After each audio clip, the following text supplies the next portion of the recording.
Perkenalkan, nama saya Zainal Abidin Pelu, berasal dari SMA Negeri 4 Maluku Tengah dari kelas 11 F1.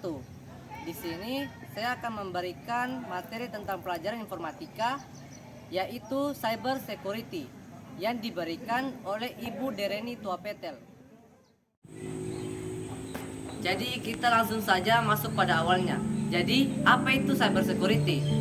Cyber security atau keamanan cyber adalah upaya untuk mencegah, meretas, mengambil alih sistem komputer kita atau melakukan akses ilegal. Setelah kita mengetahui pengertian dari cyber security, maka kali ini saya akan membahas cyber security lebih dalam. Yang pertama adalah konsep cyber security.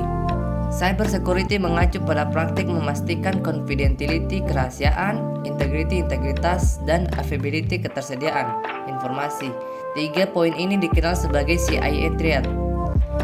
Lalu, confidentiality atau kerahasiaan dalam cyber security adalah konsep yang berkaitan dengan melindungi informasi sensitif dari akses yang tidak sah. Praktiknya berupa tindakan mengontrol akses data agar tidak terjadi pencurian atau kebocoran data. Konsep selanjutnya adalah integrity atau integritas. Implementasi konsep ini berkaitan dengan menjaga keaslian dan kebenaran data. Misalnya sebagai pemilik toko online, Anda harus menjaga data sebaik mungkin. Jangan sampai terjadi kebocoran data yang merugikan pelanggan Anda. Konsep terakhir dari cybersecurity adalah availability, yang mengacu pada ketersediaan data Anda. Ketersediaan berkaitan dengan memastikan sistem dan layanan tetap diakses oleh pengguna yang berwenang. Jadi, Anda harus tetap menjaga performa website atau aplikasi agar selalu tersedia bagi pengunjung. Lalu, ancaman dalam cyber security. Metodenya adalah cybercrime. Cybercrime adalah kejahatan yang menyasar sistem perangkat komputer. Pelaku melakukan akses ilegal, transmisi ilegal, atau manipulasi data untuk tujuan tertentu, di antaranya menciptakan gangguan dan mencari keuntungan finansial. Yang kedua adalah cyber attack. Cyber attack biasa melibatkan kepentingan politik.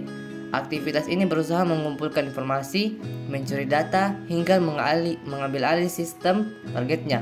Yang ketiga adalah cyber terrorism. Cyber terrorism mengacu pada usaha mengancam, provokasi, atau intimidasi lewat sistem komputer. Aktivitas cyber ini sangat berbahaya karena menyebabkan kepanikan dan ketakutan skala besar. Yang kedua adalah ancaman yang paling sering ditemukan. Yang pertama adalah malware. Malicious software atau malware adalah salah satu ancaman cyber yang paling umum. Perangkat lunak ini dibuat untuk mengganggu atau merusak komputer pengguna. Seringkali malware menyebar melalui lampiran email atau unduhan yang nampak sah. Beberapa jenis malware yaitu virus, trojan, spyware, ransomware, adware, dan botnet. Yang kedua adalah injeksi SQL. Injeksi SQL adalah jenis ancaman cyber yang digunakan untuk mengambil alih kendali dan mencuri data dari pusat data.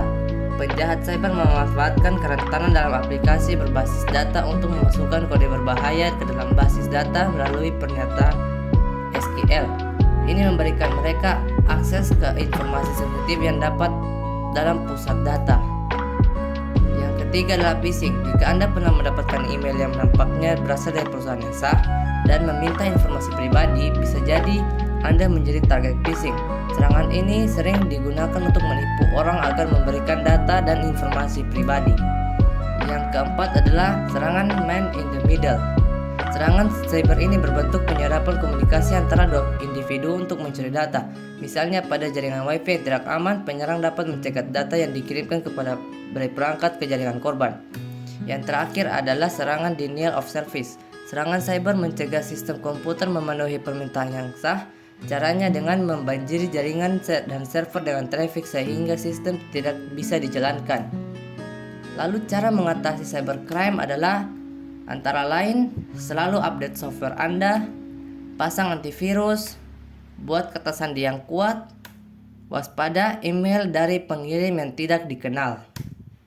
Jangan gunakan jaringan WiFi asing di tempat umum.